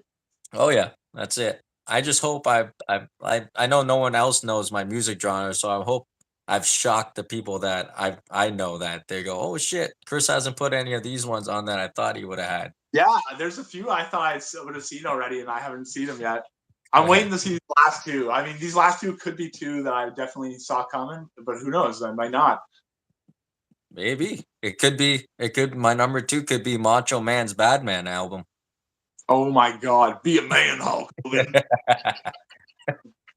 Hey, Both is ready. that Perfect Friend is actually a good song though, yo. You ever listen to that one? I meant to stop us when you mentioned the Kofi Kingston thing for a second and say, while we were talking wrestling music, what is your number one wrestling entrance song? Not as an entrance song, but just to listen to, like to enjoy the music. This is gonna sound funny, but a couple months ago I listened to it every day going to work, and it was Ken Shamrock's theme. Ken Shamrock was pretty good, actually. Ken Yeah. Shamrock's, so that's just an instrumental too, right? Yeah. I just Just bumped it and just I loved it, man. it's kind of like a industrial rock sounding kind of thing. Like, Yeah, and then I like the Hollywood Blondes theme too. oh wow, yeah, that's true. That is a good one. Oh Yeah, fuck, I wasn't expecting that. that's a good one I've listened to. This is I got if I knew the name of the channel, but it is an amazing YouTube channel. You'll love it. He takes wrestling themes and he makes them like an 80s spin on them. So they sound like they come out of the 80s. Buddy, Song. they are That's amazing. cool. You gotta I'll send me a send you link for that. Yeah, yeah, I'll send me a send link you for his that. channel and I'll put his channel actually at the bottom of this video for anyone who's That's yeah. interested who watches so you guys will know. He is amazing. He puts 80 spin and all every wrestling theme. He's done, the Wolf Pack. He's done everybody, Oh, and it sounds amazing. Why? What's your favorite wrestling theme? it's pretty. You can probably guess it. And I know it's the same as Dave's too, and it's Line in the Sand, Triple Oh, or Evolution, oh yeah, Motorhead. That's a classic. Gotta love that one. that is a good one. Yeah. Okay, number two. What's your runner up? Oh, it's my now. It's we're already at number two. We're already at number two. Okay. Number two might be easy for you now. I think these are gonna be the one and two will be the albums that you'll probably figure it out that it was gonna be them. Number two, this artist has been at the top of my streaming list for the last 5 years and beyond that before I started streaming and paying for music. He always falls as my number one listened to artist, and he always will. And that is Tupac's "Me Against the World" comes in There, at my that's what I number was waiting two. for. That's Uh, what it I was was waiting for. it was hard not to choose. It was hard to choose that against his other albums. This to me is Tupac at his absolute finest. It's before really he sold his soul to the devil. This is him coming Yeah, from this is him coming from Tupacalypse Now, strictly for my niggas, yes. to this beautiful, beautiful album. There's people that go and say later on when he's passed on, like he said they would, they fear him in the physical form, so they'll talk shit about him when he's gone. That he's not that he's not a good lyricist. I think simplicity is key with Tupac's lyrics, and it hits you as he's telling a story. He raps from right here. I find his lyrics are actually very good if you actually break down and listen to his Oh songs. yeah, I know people like to hate genius. on it, but he is a genius on the track. I don't know. I've listened to this album so many times. I kid you not. Every day I listen to Old School and my favorite song, If I Die Tonight. That's my favorite Tupac song, and they're both on this album. I listen to it every day when I'm driving to work, and that's actually the truth. And what else can I say about this guy, man? I wish, like, we talk about people that we go, what ifs. Look at all the artists, what ifs. Like he's my biggest what if he would have made it through, you know, that little beef he had that the media really hyped up, that made Yeah, it, something. Whether or not he was that person or not, I've heard that he was the fun loving, you know, intelligent, way beyond his time. And then there was some when he was that thug, he was gonna do what, he wanted to do. He didn't give a fuck. What if he would have made it past this time? I've listened to so many interviews on this guy. There was actually one that just came out that's never been out when he's talking in 1996 and he's going, I want to wrap up rapping and I want to go into films and directing films fully. So we might not have seen him in the rap game yeah, anymore. Like we look at rappers at that time that really broke the mold. He was his first album was, declared by, the state that like don't buy this album, take it off the shelves. Tupac was now yeah. strictly for my niggas. He was acting. He was acting with Janet Jackson. He had, some pretty good, funny movies, right? They're And not he was definitely invested in the acting. yeah, like he's one of the guys that really pushed hip hop to where it is today, and I love him to death, man. And when I was thinking when that Black Lives Matter happened, and you have all these celebrities, they always look at people, oh, what's LeBron have to say about it? What's this? What's that? And they only Twitter, they only put it on Twitter. They don't go there. I can tell you right now, if this man was alive, he would have been there front and center Yeah, front line. right there on the streets, pushing and politicking. He's always been about his people. I've never ever listened to a Biggie album because of Tupac. When I was growing up, my brother, he was You a got it. Tupac fan, and he told me, it's either you pick Tupac or Biggie. And I rode with my brother, and it was Tupac all the way. So I've heard Biggie tracks. Don't get me wrong. And I'm not saying Biggie's not good because Biggie's amazing in his own right, even though he did steal all his shit from Notorious B1. So don't tell me he didn't. But I never listened to a full Biggie album. Tupac's always been my guy. And at number two, man, it falls Me Against the World. I can talk about this man all day and what he's meant to me. He got me through a lot of stuff. I remember just, laying on my bed with my headphones and just bumping this album and all his other albums. And this one is Pox at his finest. It's beautiful lyrics, beautiful instrumentals. Please go out and listen to this album. Yeah, if I would have asked you in high school, would that have been your favorite Pac album too back then? Or Yeah, because I used to yeah, bump this one. I love all his other ones too, Because I Obviously, remember the one I was expecting. To be honest, I thought it was I thought the Machiavelli album was going to be. oh, you thought that? Yeah, That yeah. that's a good album too. It does have a lot of good tracks. And the thing I with remember Pac us back, playing that a lot in high school. yeah, the thing with Pac when he's insulting and dissing someone, a lot of those guys on the East Coast would kind of hide it. They wouldn't say his name, but he would straight up go in there, be like, "Nah, you're a bitch." Yeah, Fuck you, yeah, nigga. Fuck you." Like he was raw, he was rugged, he was real, and I feel all his lyrics. So I have no problem with his lyrics. How people say he's not a good lyricist, I think he writes beautifully. yeah. And I don't agree with when he killed Bernie Mac that time, but Yeah, I other don't than agree with that, that. great guy. Yeah, yeah, it was Bernie. tough to choose because his double platinum album was good too, right? It was the first rap album to come Yeah. out as a double decker, and Oh, that is. it Eh? yeah, and it opened up with Ambitions of a Rider. Excellent song. that's a hard way to open up an album. But this one, It's like one I of the said, best first title tracks it's or first Pac at track. its finest. It has Dear Mama on it. It has a lot of great tracks on it. So please go out and listen to this album. I recommend it. Yeah, yeah. Probably the album with the most emotional depth that he has. Oh yeah, absolutely. All right, buddy. Give me your Okay, number two. my number two. Another one pseudo influenced by the punk genre.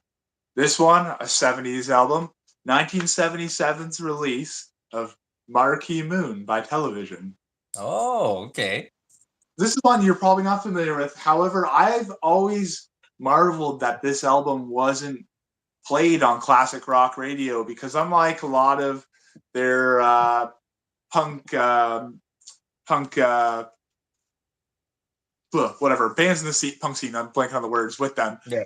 Their music is very it's more ambitious. It's less dirty, less less simple. This is more like your classic rock. There's a lot of more influences from the frontman Tom Verlaini's interest in jazz, and it's a lot of the album. Really, its contents is a lot of guitars interweaving with each other, and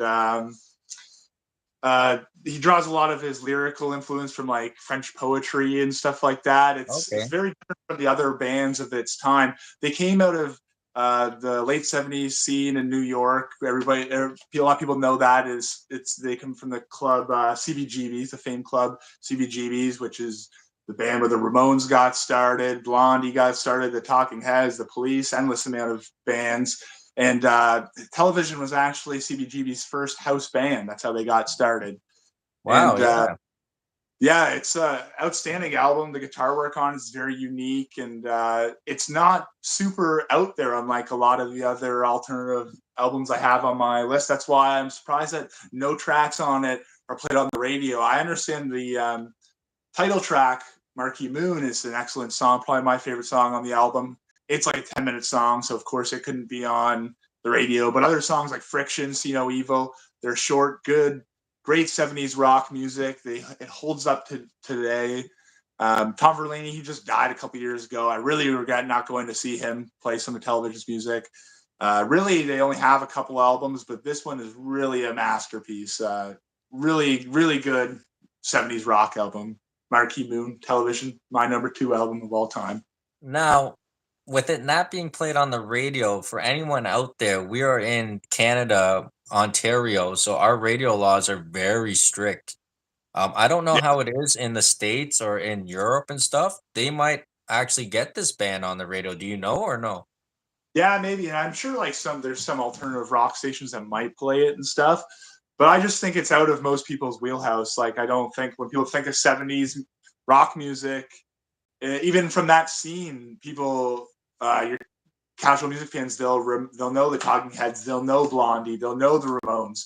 But Yeah. Television, maybe just because they didn't stick around long, maybe because they only had the one album, maybe because that one album came out early in that scene, they just don't seem to have that lasting power.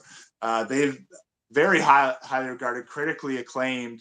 They even when they went to record that album initially, they even went into the studio with famed producer Brian Eno, but they didn't like the original. They didn't like the recordings that they did with Eno, and they ended up stepping it back into the studio in '77 to do the final cut. But yeah, really outstanding demonstration of interweaving guitars. Very interesting album lyrically and instrumentally, and it's gone on to influence bands like Sonic Youth, REM, lots of bands Okay, like that. lots of bands. Yeah, That's another good listen to for anyone listening. yeah, yeah. So One of the what's your more take accessible albums on before my we get list. to number one here? Um, what's your take? Because when I'm looking at, the album covers of my favorites and your favorites, they're very original and very unique. It's just like the older style video games. They're very unique that Yeah. make you, when you go to the store, you don't know necessarily how good it is or what the review is because you're basing it on what you see. How much of the album cover influences you when you're shopping around?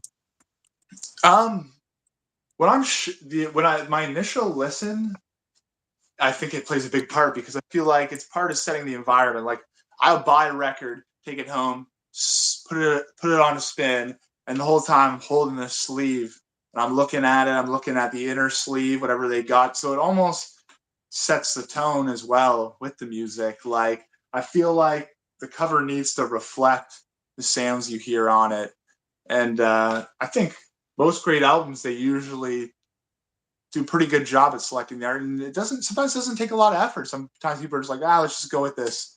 And for whatever reason, it just seems to work. Sometimes Yeah. simple's better, right? With album artwork. Yep.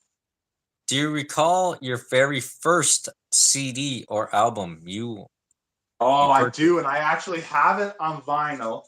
And I was gonna pull it out if this came out. Uh, where is that sucker? You were prepared, eh? Yes, I was prepared because I thought maybe this would come up. This was the very first CD I ever owned. I heard it at like you brought up earlier, the Cosmic Dances, and that's why I wanted this band's album. And then, I mean, I don't listen to a lot of them to this day, but when I saw it on vinyl, I had to get it because it's my first album I ever owned. The first album I ever owned was "Does This Look Infected?" Sum 41.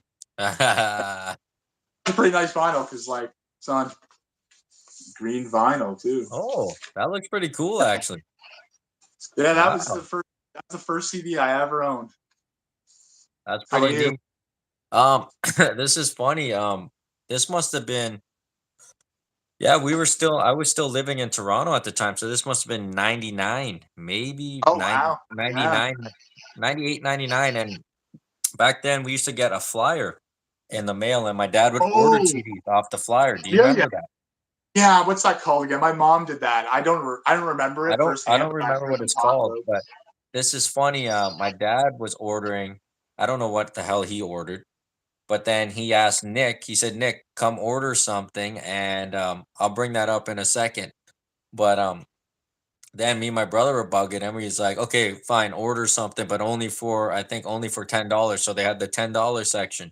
Yeah. So my brother Brandon, he's older than me. He wanted the South Park album, and given Oh, we're so young, right? And my dad's like, no, I'm not buying you that. No, you can't have that album. No, no. So my dad bought him the Simpsons album instead. So it oh, nice. had all the classic tracks. And then when it's my turn, I don't know how I persuaded him, but he bought me the South Park album, and I was yeah, He'll be like, well, he won't even get the joke, so yeah. he'll be So fair enough. I just remember I used to hide and listen to it because it'd be suck on my chocolate salty Salty ball. balls. Okay, Awesome. Malcolm, suck 'em. Oh, no. So that's actually my first Oh album, which is god. really funny. But actually, my brother's album, Nick, the one he ordered was the one that like shook me up. Cause I remember when he pulled it out, my dad was like, "Hey, go put that in your room. I don't want the kids looking, like me and my brother looking at it."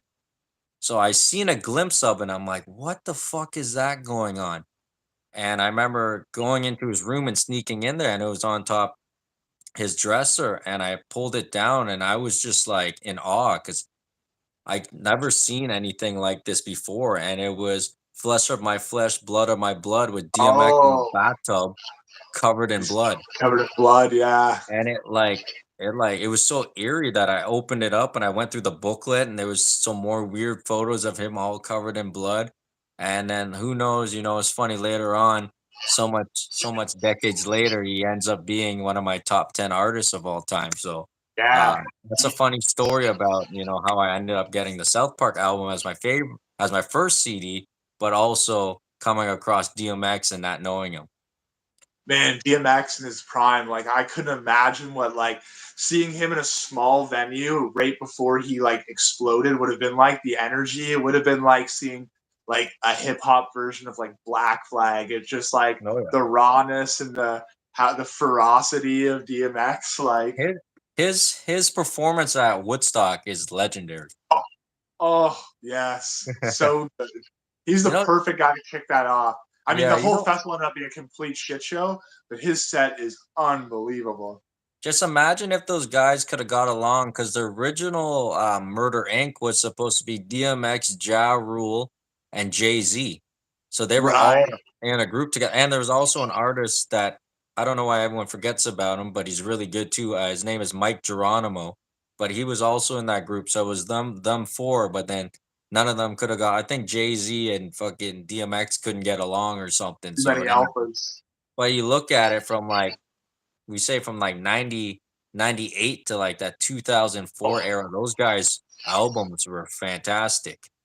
DMX just dropped like just three bangers in like 2 years. Oh yeah. And people sleep on him too. Don't sleep on Ja Rule. His albums were bangers too. Yeah, man.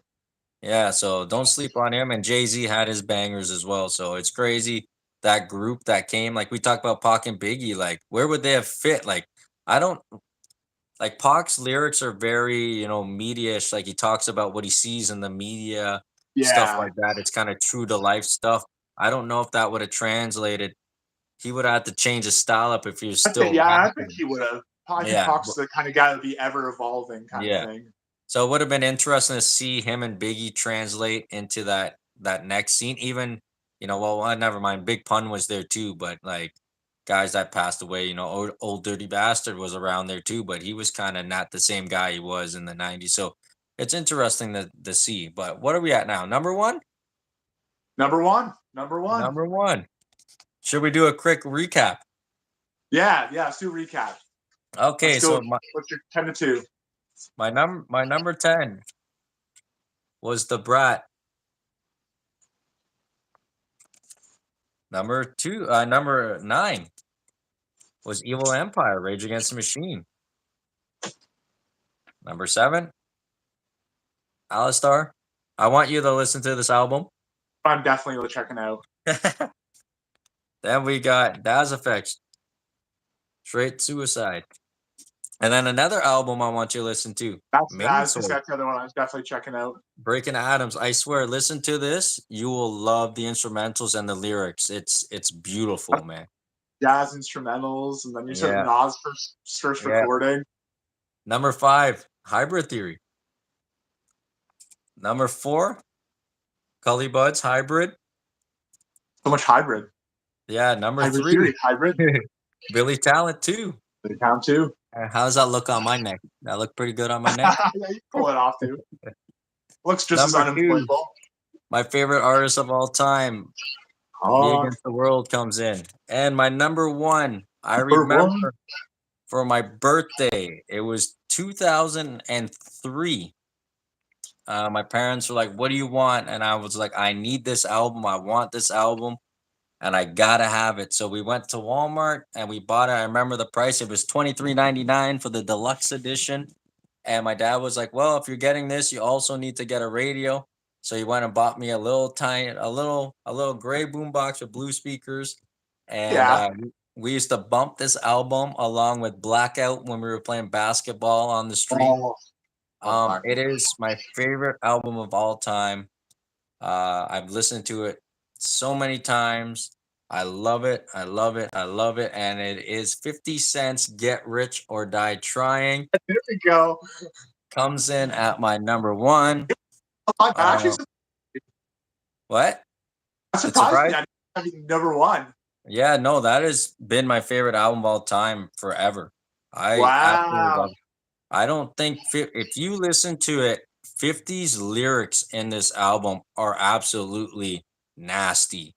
It is 50 at his best. You know, obviously, his second album was good too, but this album, his lyrics here are absolutely filthy. If you're into this style of hip hop, you know, we got What Up Gangster, Patiently Waiting, Many Men in the Club, High All the Time, Heat, If I Can, Bloodhound, Back Down, PIMP, Like My Style, Poor Little Rich, 21 Questions, Don't Push Me. I gotta make it to heaven. The list goes on. This Is Life's on album the is Line on that? Life's on the Line's on that too, right? yeah, yeah, it's a Yeah. fire album. I'm telling you, this is an amazing, amazing, amazing album. Don't forget 21 Questions. I forgot about that. So the bonus tracks I think had Life on the Line, so you had to Oh, have Life's got on the the Line. Yeah. deluxe album. I remember bringing it home, and my dad's like, "Well, you bought it, put it in. Let's see what it is." Because my mom didn't know, and at that time they didn't know I was listening to this type of music. I'm So when I I'm put not it familiar with on, that kind of you know, obviously the intro with the coin, and then it's like, "What up, gangsta? What up, boy?" shit. And then it went on to Many Men. I remember my mom looked back. She's like, "Christopher, you listen to this?" But no, uh, this is my yes. favorite. This is my favorite album of all time. I remember just being again at the Cosmic Chaos when In the Club came on. You know, Yeah. we're bumping it, man. It's funny now when you bump this album in my car, kind of like it's not like an embarrassing feel, but I'm kind of bumping In the Club, and it's like 2023. Feel Like yeah, it's I like a guess weird, you it's put like it a on, you're weird like, weird I feel feeling. like I'm so 30 right now. Yeah, it's like a weird feeling, but this has always been my favorite album of all time. Like I said, 50's wordplay in this album is, you know, destruction on the track. It's beautifully written. He comes off, you know, hard. It's fantastic. I feel bad for Ja Rule because really love Ja Rule, but 50 Cent got him. There's no ifs, ands, or buts. Yeah, This is a definitely. solid album, and I have no regrets at it being my number one. So if you haven't heard this album, for any of you people out there, sorry about my printer's running out of ink, It but ran out by one. yeah, get this Yeah. album, Rich or Die Trying by 50 Cent. It's my number one album of all time, and it's been that for well over a decade. So I want to hear your number one now. I'm surprised so far. I thought I would have heard a hip hop album by now, but we didn't. No, no, I don't have didn't have any hip hop in my top 10. I want to say a group, a band, but I don't want to bring them up. So let me see. Let me see. Okay. My number one is Hold also the on, hold on. band I Break us down from number 10. oh right, from number 10. From number 10. Number 10. The Queen is Dead by the Smiths. Okay. Number 9. Ladies and gentlemen, we are floating in space, spiritualized. Number 8. The Lonesome Crowded West by Modest Mouse. Number, what is this, 7? 7? 7. I think so. Yes. 7. Spiderland by Slint. Number 6. Trans Europe Express, Kraftwerk. Number 5, and the one I want you to listen to, Milo Goes to College, Descendants. I'm gonna listen to that tomorrow when I'm driving to work, yo. Definitely. I'm telling you, Kabuki Girl, Bikeage, if there's only a couple songs you end up listening to, those 2 songs. Okay. Number 4, Loveless, My Bloody Valentine. Okay. Number 3, Bad Brains, Bad Brains. And number 2, Marquee Moon, Television. So your number one's definitely Incubus. Yeah, you got me. No, it's actually a treble charger. But no, my number one album is actually tattooed on my bicep. It is the first studio album by my favorite band of all time, Unknown Pleasures by Joy Division. The first vinyl I ever bought. My favorite band of all time. Can't say enough about this band.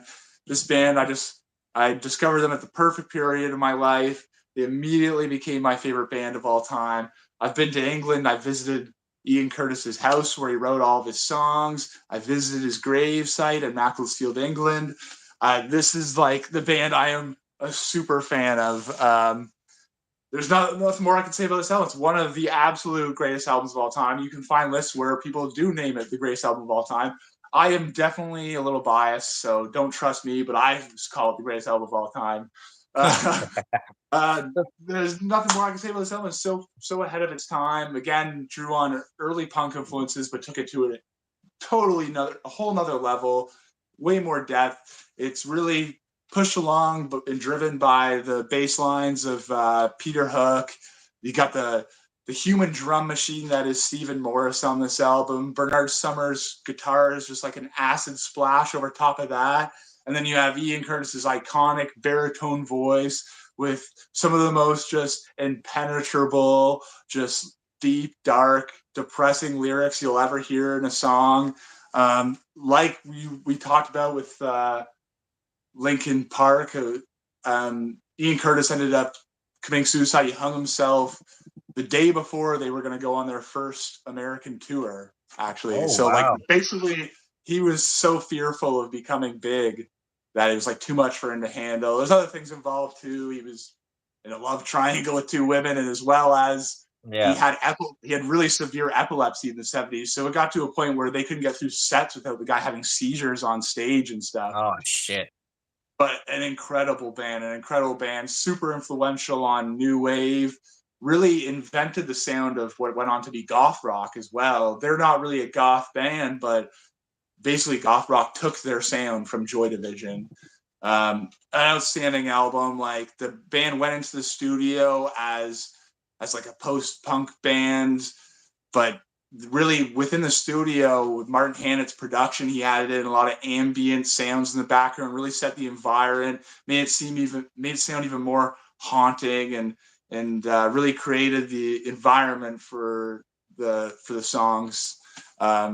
It's just another outstanding album, my absolute favorite album of all time. And I think I know Henry Rollins says it. I've seen a video on YouTube where Henry Rollins says, when all is said and done and the big book of music is written, this album and this band will be looked at as good as any that has ever existed. Beautiful. Beautiful. I figured That's my number one role I band. knew that one was gonna be my number one, but I didn't know the band because I don't think I've ever listened to a track. Yeah, that's the thing. A lot of people just literally know it as a T-shirt, the logo, Yeah. because when the hipster craze blew up, this became like the logo. And like I remember my dad being at work and seeing like girls wearing the shirt and be like, "Oh, my son loves that band," and they would like look at him like he's psycho. They didn't know what the fuck he was even talking about. So Just thought it was a T-shirt. So when did you get introduced to it? Like, who introduced? Because you said it came at the right time. So Yeah, what led up to this band? definitely at a low point in my life. The same as like when I was talking about the Smiths earlier, how I related to them at a dark period of my life. The other band I didn't want to mention beforehand was Joy Division. Joy Division, maybe the most depressing music I've ever heard. Like, some of these songs are so hopeless and just impenetrable in sounding. Like, I strongly suggest this album. Songs like New Dawn Fades, Shadow Play. It's eclectic. Some of these songs are super catchy. Some of them are drawn out and ambient. Opening track like Disorder. You might recognize, was even in the game Skate. The opening track, Oh, Disorder. okay. It's not. So it is. It's not depressing enough that you couldn't have it like in a setting like that, right? Like, very interesting album. I strongly suggest to anybody who hasn't heard it. Their second album is just as good, but this is really, I think, the defining sound of Joy Division, Unknown Pleasures. So far, like, I'm not shocked about your picks, but I'm more intrigued because I didn't know a lot of these bands because I knew you were gonna go around that era and that Yeah, theme. So this is very good because I didn't know much about this, so I learned a lot about those bands too. And now I'm very intrigued in listening to them, and I think you're a little shocked about some of mine as well. definitely. You I know what think I we expected on yours? There's two I kind of thought might make it. One, I thought Offspring Smash was going to make yours. Oh, really? Yeah. Yeah, that's why I was waiting for that one. I thought that one was going to come. Offspring was close, but remember I put All Star there first. So Right, yeah. And I thought, what was the other one I was thinking? Well, I said the Machiavelli album. Fuck, there's another one I was thinking. I can't remember now. I don't know. That's But Kyle's P either. we're, we are not done there because we are now gonna play buy, rent, sell, Oh, nice. featuring Dan. And this is a game, like Dan explained before in our previous video. We used to play a version of this, but obviously we switched it up. So you're Yeah. gonna buy, rent, or sell. I'm gonna give you a few here albums, but a lot of the Okay. bands have so many albums. But I'm just gonna name you off a band, and you just say who you'd buy, rent, or sell. Okay? So Band's cool. yeah. So the first one here is gonna be an album of these bands, but the other ones will be whatever. Just the groups. Okay. Okay. So first question: Offspring, Conspiracy of One, Sum 41, No Killer, No Filler, or Blink 182's Enema of the State? What are you gonna buy, rent, or sell? Buying Enema. Okay. Renting. Oof. Yeah. Nostalgic purposes, renting Sum 41, selling Offspring. You gotta rent. Okay, Yeah. okay. This one here, I'm just gonna name off the band because they have so many albums. You just decide who you're gonna do. Okay. Okay. Um, Okay. Steely Dan, Oh, Steely Dan. Frank Zappa, Oh, Frank Zappa. Shit. and Doctor Hook. Oh, wow. You're getting lucky. You're throwing some 70s alternative rock at me. Woo. Steely Dan. It's funny because Steely Dan, I always hear is like this band where it's like you either love them or you just don't get why they're considered this great band. But like Yeah. I'm like right in the middle. I'm like I like Steely Dan. Like I'm not like obsessed with Steely Dan. But, fuck. Oh man, that's tough. Fuck. Wait, so Zappa, Steely Dan. What was the third again? Doctor Hook. Doctor Hook. Oh no. I'm Gotta gonna buy, go. rent, or sell one. Oh man. Oh no, that would make me sell Steely Dan. I can't do. Okay, buying Zappa. You gonna what? Oh, I'll buy Zappa. Okay, you gotta buy Zappa. Let me I'll, write it down. and not just his music too. Him as just as a person, he's fucking badass. Frank Zappa. Um. Oh no, I'm okay. I'm in renting Doctor Hook, selling Steely Dan. Sorry, Steely Dan. Okay, this one's a little different. Kill Switch Engage, Oh, I seen them live with both okay, singers. Disturbed, or, Oh, or sell, Slipknot. and burn, sell and burn the Disturbed. So Disturbed is obviously sell. I'm actually not a huge fan of any of these groups. I've seen these groups because I have friends that love these groups mostly. So, but Slipknot, I appreciate the percussion side of them. So now I'm gonna go buy Kill Switch, rent Slipknot, sell Disturbed. I do not like Disturbed metal like that, like Disturbed, Five Finger Death Punch. It literally makes me want to punch myself in the testicles. I can't stand like I the don't mind that overly stuff. macho, but then over like, oh, I'm so fucked up and creepy and disturbed, looking tough, but also like this tough metal guy. I fucking hate that putting out that fake ass vibe. Yo, our friend David would be angry at you. I know David probably likes Disturbed. Those bands, yeah, maybe, yeah. Actually, I think David finds Okay, those bands lame. this one's gonna be a little different. This one's hip hop. We got Illmatic by Nas. Ooh, We got Marshall Mathers LP by ooh. Eminem. We got It's Dark and Hell is Hot by DMX. Oh man. Okay, well, like when I was young, I didn't appreciate Eminem. I grew into appreciation of Eminem. It's Yes. kind of crazy that I used to shit on him because that's insane. He is incredible and his albums are incredible. But my own bias will have me selling him Okay. and buying Illmatic. You're gonna buy Illmatic and rent It's Hot, It's Dark and Hell is Hot?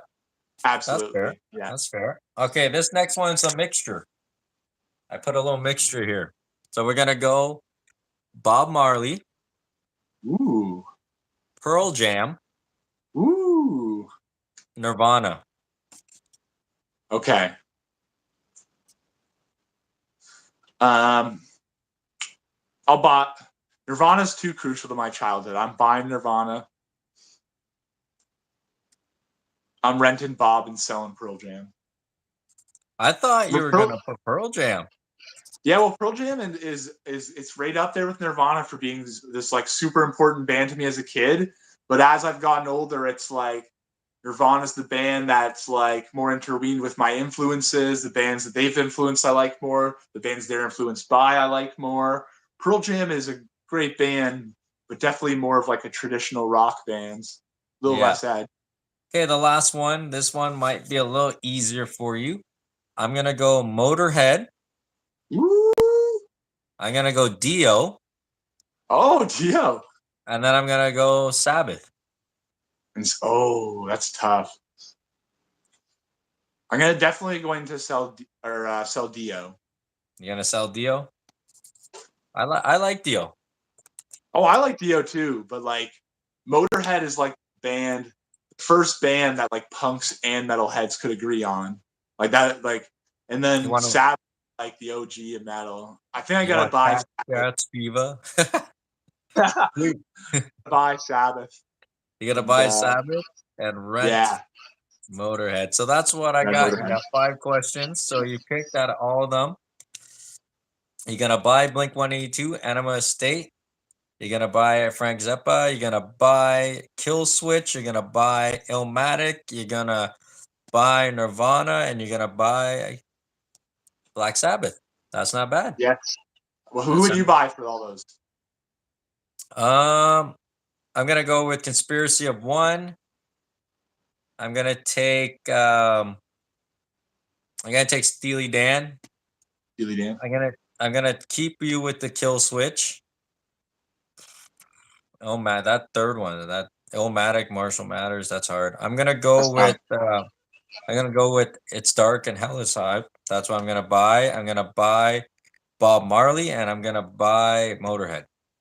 Nice, nice. There I go. We went So we went similar directions for some of them, different for some. a different variety. I have to say, like, I do appreciate like you Eminem, but growing up, um, it wasn't my type of stuff with talking about killing his mother and Right, whatever, right. whatever. Yeah, like it wasn't just my feel, but I can appreciate him as a lyricist, obviously, like everyone else. But 2 hours in, this has been our longest Our episode. longest episode yet. I'll let you close it because I know you have a special announcement for next week. Oh, next week is a big one. We've been looking forward to it for a while. We've been planning it. You want here? I'll actually give us a little sneak preview to see what you're in store for it. But it is going to be our fantasy wrestling promotion draft. So we have Absolutely. my promotion, the DWA, the Dan Wrestling Alliance, and the CWF, the Chris Wrestling Federation, and we will be Perfect. drafting from a certain criteria. So we'll have to have a certain amount of main eventers, a certain amount of mid carders, tag teams, etc. And we're going to be drafting from a pool of any wrestler ever. At the end, we're going to break down both promotions picks. We're going to talk about which promotion we think would be the better draw, which promotion we think would have the better quality matches, and just what we were thinking for. We're going to break down our draft after, basically. And I'll tell everyone, make sure you pack a lunch. If you thought this episode was long, next week might double it. But don't worry, I'm going to turn up the energy. I was just talking to the missus, and I was saying before the draft next week, I'm totally going to do 2 shots or something like that, just so I'm wild for the draft. That's it. So everyone out there, if you end up watching our episode today, please check out all the albums you heard. If you have not, they're great albums. Obviously, it falls at our list, not the media's list. So it's gonna be a little different here or there. But this is just what we enjoy. So hopefully you will enjoy the same amount of music that we like. Absolutely. Get out and support your local record stores and local bands. Perfect. All right, guys. Until next week. Bye now. See ya.